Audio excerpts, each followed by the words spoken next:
আসসালামু আলাইকুম। ওনারা যেখান থেকে আমার কথা শুনছে সবাইকে স্বাগতম। আশা করি সবাই ভালো আছেন। আপনারা কিছুক্ষণ আগে দেখতে পেরেছেন আমাদের মাননীয় রাষ্ট্রপতি শারীরিক অসুস্থতাজনিত কারণ দেখিয়ে তার নিজের দায়িত্ব থেকে পদত্যাগ করেছেন। এইটা আগে থেকে অনেকের কাছে অ্যান্টিসিপেটেড ছিল যে এরকম একটা হবে।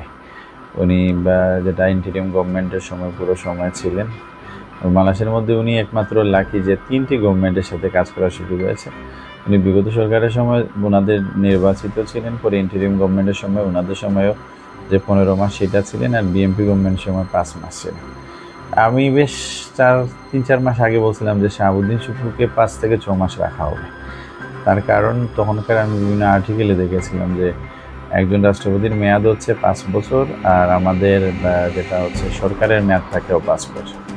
সো বিশেষ করে যেহেতু আগামী নির্বাচনটি হবে তত্ত্বাবধায়ক সরকারের অধীনে, তো যে দল ক্ষমতায় থাকবে তারা স্বাভাবিকভাবে চাইবে যে রাষ্ট্রপতি অন্ততপক্ষে তাদের নিজের দলের হোক।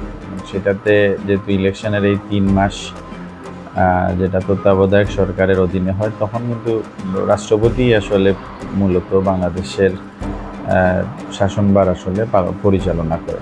এইটার কারণেই মূলত আমার কাছে মনে হয়েছিল যে শাহাবুদ্দিন শুক্কুরকে অন্ততপক্ষে 6 মাস রাখবে। ওনার মেয়াদের আরও 21 মাস আছে। সো ওনাকে আসলে যেভাবে প্রেসক্রাইব করা হবে উনি আসলে সেইভাবেই বলবেন। উনি হয়তো শারীরিক অসুস্থতার কথা বলছেন, আর নিউজ মিডিয়া বলছে যে উনি শেখ হাসিনার সাথে যোগাযোগ করেছেন বিদায় ওনাকে আসলে সরকার রাখতে যাচ্ছে না, ডিসেম্বরে হয়তো কোনো আন্দোলন। আমার কাছে মনে হয়েছে ওনার যোগাযোগ রাখা না রাখা এটাতে আসলে খুব আসে যায় না। সো যোগাযোগ রাখলেই যা, না রাখলেই না, এটা তো ওরা আসলে এই জিনিসটা বলতে পারবে না যে ওই বিএমপি, কারণ এই নিউজ পেপার কোনো নিউজ ওইভাবে বলবে না যে নির্বাচনের ওই অ্যাডভান্টেজ পাওয়ার জন্য ওই 5 মাস পরে আসলে ওনাকে কী করা হলো, বা পদত্যাগ করতে বাধ্য করা হলো, বা উনি স্বেচ্ছায় পদত্যাগ করলেন, অথবা শারীরিক অসুস্থতার কারণে বাদ দিলেন। এভাবে নানাজন নানা কথা বলছে, কিন্তু আমার কাছে মনে হয়েছে যে এইটা হতে পারে ওই যে নির্বাচনের যে বিষয়টা সেটা মাথায় রেখেই আসলে এইভাবে প্ল্যান করা হয়েছে। আমার কাছে মনে হয়েছে রাষ্ট্রপতি হিসাবে পারফেক্ট ম্যান হচ্ছে নজরুল ইসলাম খান। আমি জানি না আসলে কাকে বিএনপি মনোনয়ন দেয়।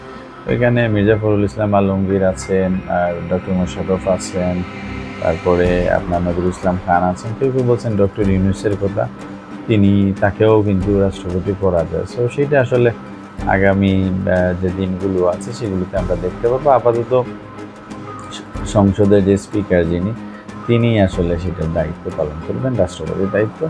উনি নতুন রাষ্ট্রপতি নিয়োগ দেয়া না পর্যন্ত, বা কার্যত নতুন রাষ্ট্রপতি আসা না পর্যন্ত সংসদের স্পিকার হিসাবে এই দায়িত্ব পালন করবেন।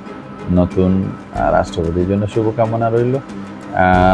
এইটা জানি না ওটা কীভাবে বলবেন, বাট এই স্টেপটা অ্যাজ এ পলিটিক্যাল কী বলবো, কনসিয়াস পিপুল হিসাবে আমি বলবো এইটা বিএনপি 10 out of 10 পাবে, কারণ তাদের ওই চিন্তা আছে যে কেয়ারটেকার গভর্নমেন্টের সময় ওই 3 মাসে যাতে তাদের কেউ একজন থাকে, সেইটা স্বাভাবিক।